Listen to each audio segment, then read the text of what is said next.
N'hésitez pas à liker la vidéo si elle vous plaît et si vous êtes nouveau sur la chaîne, n'oubliez pas de vous abonner et d'activer la notification pour ne rater aucune de nos prochaines vidéos. On commence. Vraiment, bande qu'on a biso bomona kinga vraiment naza en pleine émission. Na kati émission par rapport au reçoit message au comme les biso siko na ba téléphone par rapport ya Dadi Dikambala vraiment. Ezope ça passe, ezope ça mawa, ezope ça passe, tozoka vraiment na mawa. Pourquoi chaque fois biso ba congolais photo le la rakaka?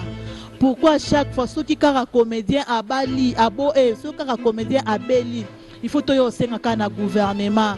Pona nini ceux qui comédien photo senga na gouvernement. Nzambe na ngai ezaka rapasi parce que misala o biso tozo salaka.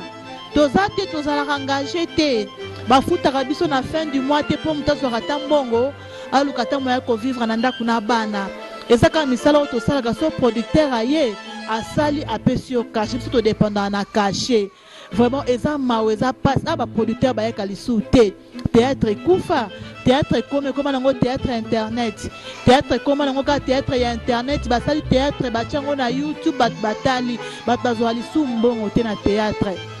Donc le vraiment commis passe ya passe l'autre comme ko vivre kana ba mabanga so bois ki libanga mutatindeli au mois caché au lieu so globeli mo mutu mo bosali mo publicité apesi mbongo au lieu siko lelo ndeko na biso papa na biso o asepeli sabino o bolinga ye na kombo ya Dadi Dikambala bandeko na ngai nazolela pona Dadi Dikambala vraiment nazolela Dadi Dikambala za maladi makasi azobela vraiment bazo senga tambongo a traitement ezate bazo senga mbongo bakende na hôpital ba traiter mbongo ezate bana poto tokimaka pa na bino bato pe Dadi Dikambala sepeli sabino tutu kintsomina tapis rouge boze belo bolinga Dadi Dikambala vraiment so bino bosimbite mutu msuso sungaye azate vraiment boka mawa mama Olive babi okoma mutu na biso ya théâtre batikela biso yo mama Olive kolemba biso te mama kolemba biso te tozakaka na yo ozotelemelaka biso soki problème eza otelemeli biso bato ya théâtre mama kotika biso te mama bosunga Dadi Dikambala bosunga kana ye mama Olive soki malade eza makasi transféré ata awa na Afrique du Sud kozwa traitement bana poto ba congolais nyonso tout partout bisika bozeza na Angola ezala na Brazzaville ezala na Afrique du Sud tosungana ndeko na sultan toti ko kufisa pululu kufi kaka boye esali bato nyonso tout passe lobi biso to risque to perdre sous Dadi Dikambala nzambe na ngai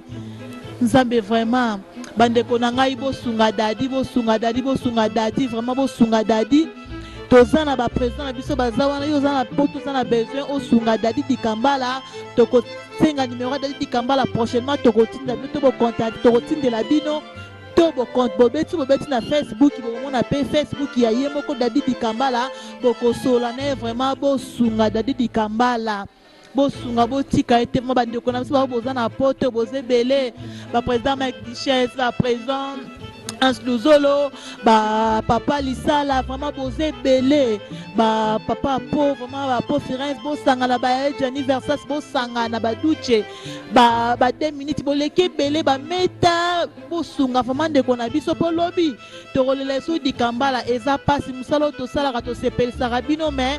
to zola rango mbongo te. Yangana bomoni tozala na ba problème te aka kolela bino parce que musalo to salaka o bazo futa biso za to ko mériter kozala nango te mais tozwa kaka poto sa nini vraiment na pesi merci vraiment na bato bosunga biso bato ya théâtre tant tozala ba problème tant to lela ka tant bosunga biso vraiment na pesi bino merci nzambe vraiment apesa rabino belé parce que kolela na biso et ça la rabino vraiment pasi na pesi pe merci na nzambe vraiment nzambe yo kamawa na pesi merci pe na coach kasi vraiment na pesi merci pe na Yannick Wenge vraiment boka biso mawa botelema bosunga biso vraiment so botiki biso lobi tolela sou Dadi Dikambala pardon bandeko na ngai donc so bozomona ngabwe nazoka pasi